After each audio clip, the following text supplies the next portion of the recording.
بسم اللہ الرحمن الرحیم۔ اللہ تبارک و تعالی کے نام سے شروع جو بڑا مہربان نہایت رحم کرنے والا ہے۔ پیارے دوستو، آج کی اس ویڈیو کے اندر ہم آپ کو بیان کریں گے کہ اللہ تبارک و تعالی نے سانپ اور مور کو جنت سے کیوں نکالا۔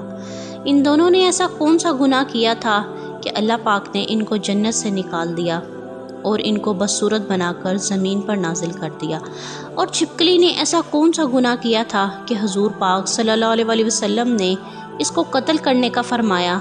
ناظرین و محترم، سانپ اور مور جنت سے آئے ہوئے جانور ہیں۔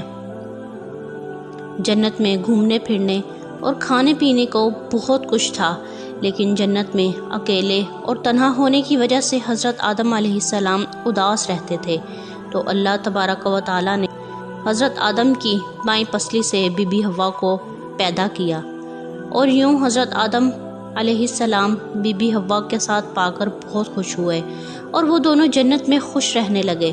اللہ تعالیٰ نے ان سے ارشاد فرمایا کہ تم دونوں جنت میں جہاں چاہو کھاؤ پیو گھومو پھرو، لیکن خبردار اس درخت کے قریب مت جانا اور نہ ہی اس کا پھل کھانا، اگر تم نے ایسا کیا تو تم ظالموں سے ہو جاؤ گے۔ سانپ اور مور بھی اس وقت جنت میں رہتے تھے، اور وہ دونوں جنت سے باہر آیا جایا کرتے تھے۔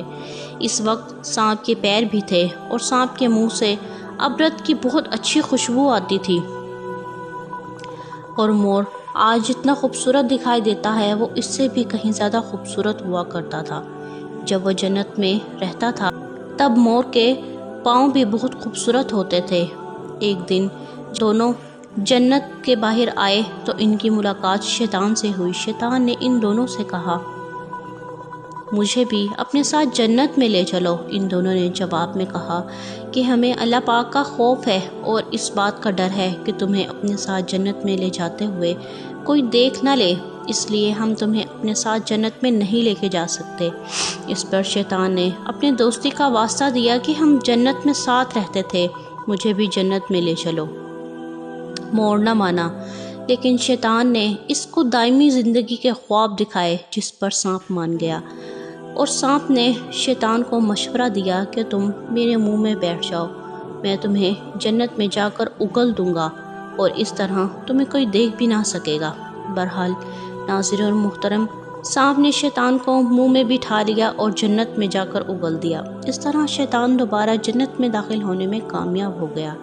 شیطان نے جنت میں حضرت آدم علیہ السلام اور بی بی حوا سے ملاقات کی اور ان سے کہا کہ میں تمہارا خیر خواہ ہوں، تم نے جنت میں ابھی تک اس پھل کو کیوں نہیں کھایا؟ اس پر دونوں نے شیطان سے کہا کہ اللہ پاک نے ہمیں اس درخت سے دور رہنے اور اس کا پھل کھانے سے منع کیا ہے، اس لیے ہم نے ابھی تک اس کو نہیں کھایا، اور نہ ہی کھائیں گے۔ جب حضرت آدم علیہ السلام سو گئے تو شیطان اماں حوا کے پاس آیا اور انہیں بہکانے لگا کہ اللہ تبارک و تعالی نے تمہیں پھل کھانے سے اس لیے منع کیا ہے کہ کہیں وہ پھل کھانے سے تم نہ مرنے والے بن جاؤ اور ہمیشہ کے لیے جنت میں رہنے لگو۔ حضرت بی بی حوا علیہ السلام نے شیطان کے بہکاوے میں آ کر اس درخت کا پھل کھا لیا۔ حضرت آدم علیہ السلام سو کر اٹھے تو بی بی حوا نے انہیں بھی اس درخت کا پھل کھانے پر مجبور کیا، اور وہ پھل حضرت آدم علیہ السلام کو بھی کھلا دیا۔ جیسے ہی دونوں نے اس درخت کا پھل کھایا، ان کا جنت کا لباس اتر گیا۔ تب ہی اللہ تبارک و تعالی نے ان دونوں سے کہا کہ میں نے تمہیں اس درخت کے پاس جانے سے اور اس کا پھل کھانے سے منع کیا تھا، لیکن تم دونوں نے میری بات نہ مان کر اس درخت کا پھل کھا کر اپنی جان پر ظلم کیا ہے۔ تب ہی حضرت آدم علیہ السلام اور بی بی حوا علیہ السلام کو اپنی لغزش کا احساس ہوا، اور انہوں نے اللہ تبارک و تعالیٰ سے معافی مانگی۔ اللہ تبارک و تعالیٰ نے انہیں معاف کر دیا اور ان دونوں کو جنت سے نکال کر زمین پر نازل فرما دیا، اور فرمایا کہ زمین پر ایک خاص وقت تک تمہارا ٹھکانہ ہے اور تم زمین پر ہی رہو گے۔ اللہ تبارک و تعالیٰ نے شیطان کو جنت میں لے کر آنے پر مور کی خوبصورتی چھینی، اور جن پیروں سے وہ شیطان کو جنت میں لے کر آیا تھا، یعنی بدصورت بنا کر، وہ جس سانپ نے مور کو شیطان کی مدد کا مشورہ دیا تھا، اللہ تعالیٰ نے اس کے منہ سے ابر کی خوشبو چھین کر سانپ کے منہ میں زہر بھر دیا اور سانپ کی ٹانگیں چھین کر مور اور سانپ کو جنت سے اس خوبصورت جگہ سے ہمیشہ ہمیشہ کے لیے نکال دیا۔ پیارے دوستو، اور چھپکلی ایک رینگنے والا جانور ہے جو ہمارے گھروں میں عموماً پایا جاتا ہے۔ چھپکلی کی کچھ اقسام تو بالکل زہریلی نہیں ہوتی، لیکن بعض ایسے زہریلی ہوتی ہے کہ اگر وہ کسی انسان کو اپنی زبان لگا دے تو انسان مر سکتا ہے۔ چھپکلی ایک ایسا جاندار ہے جس کو دیکھ کر ہر انسان ہی کراہت محسوس کرتا ہے، خاص کر گھر کی خواتین کے لیے تو چھپکلی والے کمرے میں سونا بھی محال ہو جاتا ہے۔ ناظر و محترم، تذکرہ الاولیاء میں ہے کہ ایک شخص حضرت مولا علی رضی اللہ تعالیٰ عنہ کے پاس آیا اور عرض کرنے لگا کہ چھپکلی کو مارنا جائز ہے یا نہیں، تو حضرت علی رضی اللہ تعالیٰ عنہ نے ارشاد فرمایا کہ نبی کریم صلی اللہ علیہ وسلم نے ارشاد فرمایا کہ چھپکلیوں کو مارا کرو، چھپکلیوں کو مارنے کا حکم دیا، کیونکہ یہ حضرت ابراہیم علیہ السلام کی آگ پر پھونکے مارتی تھی۔ حوالہ بخاری شریف حدیث نمبر 3359۔ پیارے دوستو، چھپکلی واحد خلقت ہے۔ جب نمرود نے اللہ پاک کے نبی حضرت ابراہیم علیہ السلام کو آگ میں ڈالنے کا فیصلہ کر لیا تو ہر جانور اس آگ کو بجھانے کی کوشش کر رہا تھا اور یہ خوش ہو کر اس آگ کو بھڑکا رہی تھی۔ تبھی سے اللہ پاک نے اس پر لعنت بھیج دی اور اسی وجہ سے اس کو مارنا یا اپنے گھر سے بھگانا گناہ نہیں ہے۔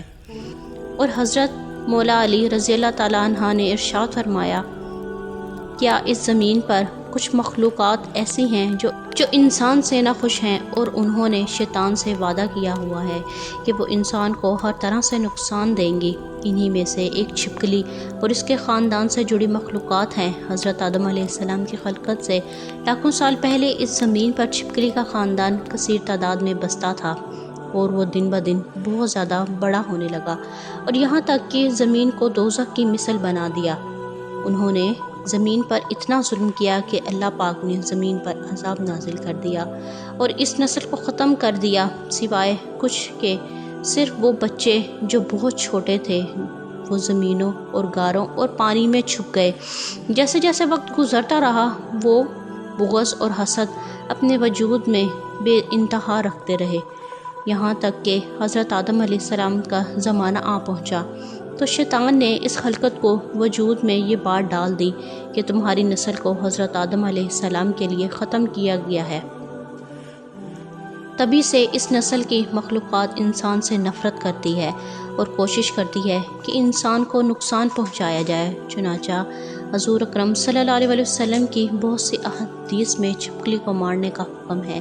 ایک موقع پر حضور پاک صلی اللہ علیہ وسلم نے فرمایا، جو شخص کرلے، چھپکلی اور گرگٹ کو پہلی چوٹ میں مارے گا اس کے لیے بہت سی نیکیاں، دوسری چوٹ پر مارنے پر اس سے کم، تیسری چوٹ پر مارنے پر اس سے کم۔ باحوالہ صحیح مسلم شریف حدیث نمبر 2240۔ اللہ تبارک و تعالیٰ سے دعا ہے کہ اللہ تبارک و تعالیٰ ہم سب کو اپنے حفظ و ایمان میں رکھے، نیک اعمال کرنے اور گناہوں سے بچنے کی توفیق عطا فرمائے، اور اللہ پاک ہمیں اپنی اور اپنے محبوب کی نافرمانی سے محفوظ۔ امید کرتی ہوں کہ آپ کو ہماری آج کی ویڈیو بہت اچھی لگی ہوگی۔ اگر آپ کو ہماری ویڈیو اچھی لگی ہے تو ویڈیو کو لائک کریں اور مزید اس ویڈیو کو دیکھنے کے لیے ہمارا چینل سبسکرائب کریں۔ ملتے ہیں نیکسٹ ویڈیو میں، اجازت دیجیے، اللہ حافظ۔